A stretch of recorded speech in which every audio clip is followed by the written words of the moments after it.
এ যেন বিতর্ক পিছু ছাড়তে চাইছে না অনুব্রত মণ্ডলের। সদ্য একেবারে গরু পাচার মামলায় জেল থেকে তিনি ফিরেছেন, আর ফিরে স্বমহিমায় কেষ্ট।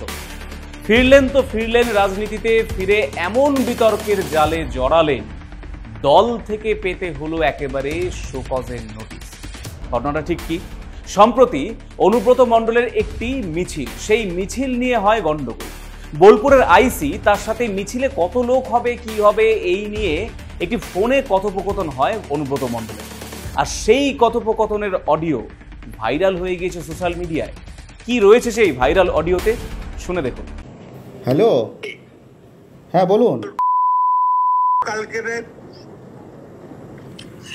তোর পশু ডেপুটেশন দিয়ে তোর বাংলো পড়তে যাব, তোকে বার করে নিয়ে আসবো।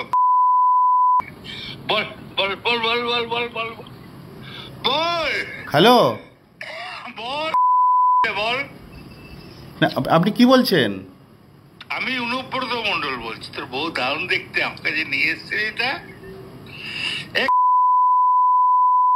বল বল বল বল বল। তুই ফোনে রেকর্ড করছিস, আমি সব জানি। না না, পশু যখন ডেপুটেশন দেবে না, তোকে কোয়ার্টার থেকে মারতে মারতে নিয়ে আস।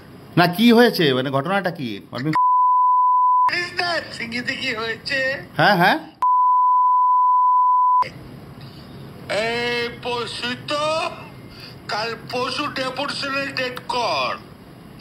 আরে করে 13,000 বোলপুরের লোক হয়েছে না? 13,000 12,000 লোক হয়েছিল বোলপুরে। প্রচুর লোক। কথা বলেছি তোর খুব ইচ্ছা হচ্ছে রে মাকে আর বউকে। আপনি আপনি আপনি একজন দায়িত্বপ্রাপ্ত লোক, আপনি এভাবে কথা বল।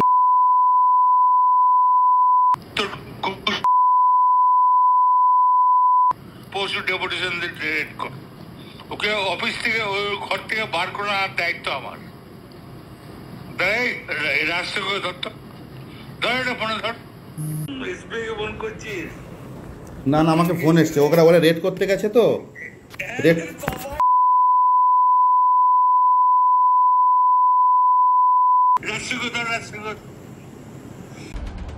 অন্যদিকে এই খবর প্রকাশ্যে আসতেই নড়েচড়ে বসল তৃণমূল কংগ্রেস।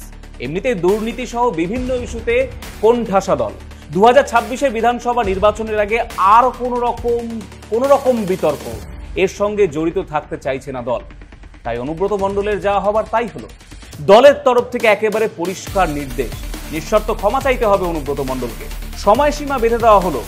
দল থেকে একেবারে সময়সীমা বেঁধে দলের যে Facebook page, all India Trinamool কংগ্রেসের ফেসবুক পেজ থেকে পোস্ট করা হলো, ক্ষমা চাইতে বলা হলো অনুব্রত মণ্ডলকে।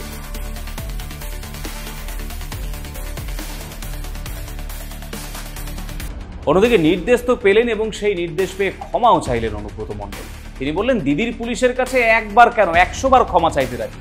কিন্তু এই ক্ষমা চেয়েও বিতর্ককে যেন আরো উস্কে দিলেন অনুব্রত মণ্ডল। তিনি কি বললেন? তিনি বললেন, এই অডিও বার্তা কি করে গেল বিরোধীদের কাছে, বিজেপি কি করে পেল?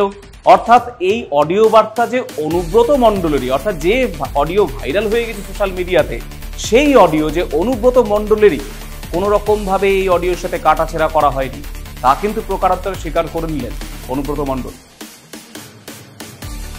অন্যদিকে রাজ্যের পুলিশকে নপুংসক বললেন সুকান্ত মজুমদার। তিনি বলছেন এই কথা, অর্থাৎ অনুব্রত মণ্ডল যেভাবে পুলিশ কর্মীকে বলেছেন কথা, তার স্ত্রী এবং তার মাকে নিয়ে যে ধরনের বক্তব্য বলেছেন, সুকান্ত মজুমদার বলেন এই সামান্য কথা যদি কোনো এক বিজেপির সাধারণ কর্মী বলতো, এতক্ষণে চুলের মুঠি ধরে টেনে নিয়ে জেলে ভরে দেওয়া হতো। কি বলছেন সুকান্ত মজুমদার, শুনে দেখো। অভিযোগের ভিত্তিতে মামলা রুজু করা হয়েছে, ওই নেতার বিরুদ্ধে কড়া আইনি ব্যবস্থা নেওয়া হবে।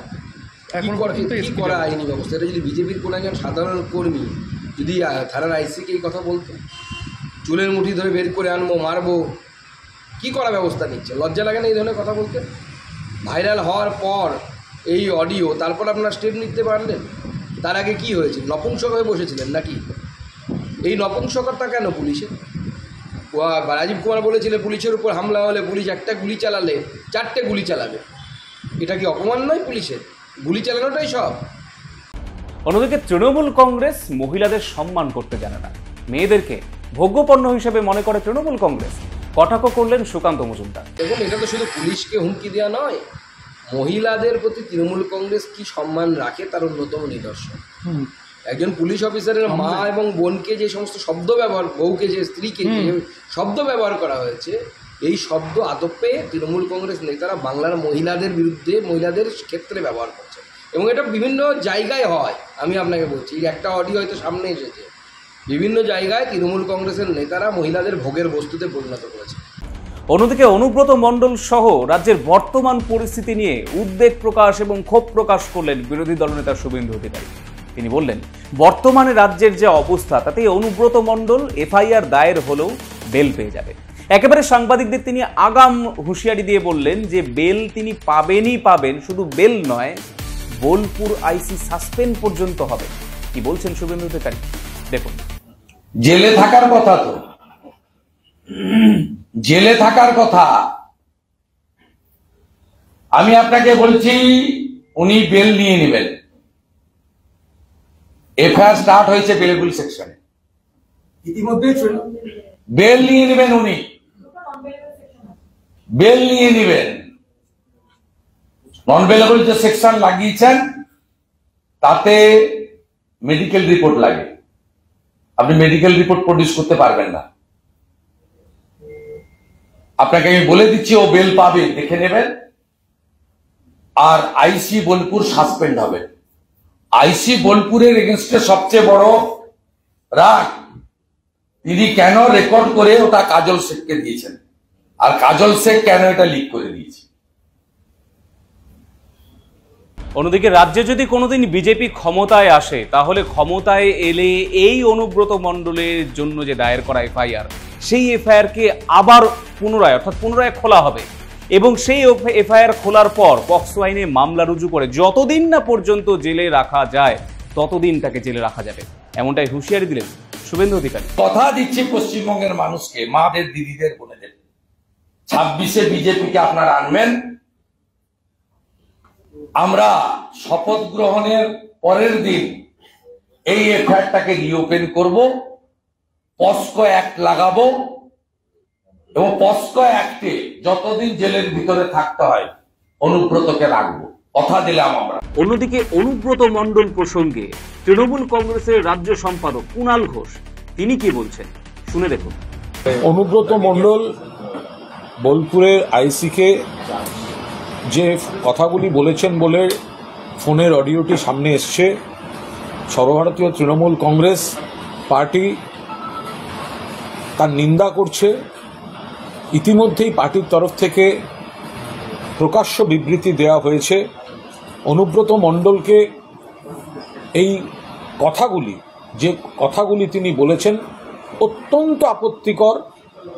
পার্টি অনুমোদন তো করেই না, পার্টি নিন্দা করছে এবং অনুব্রত মণ্ডলকে কড়া নির্দেশ পার্টি দিয়েছিল 4 ঘন্টার মধ্যে দুঃখ প্রকাশ করে বিবৃতি দিতে হবে। তো উনি 4 ঘন্টার মধ্যেই দুঃখ প্রকাশ করে বিবৃতি দিয়েছেন। পার্টি দেখছে বিষয়টা, আর পুলিশ বা প্রশাসনের যে পার্টটা রয়েছে, যে তারা যে তাদের তরফে যে পদক্ষেপ, সে বিষয়ে এই মুহূর্তে কোনো মন্তব্য করব না।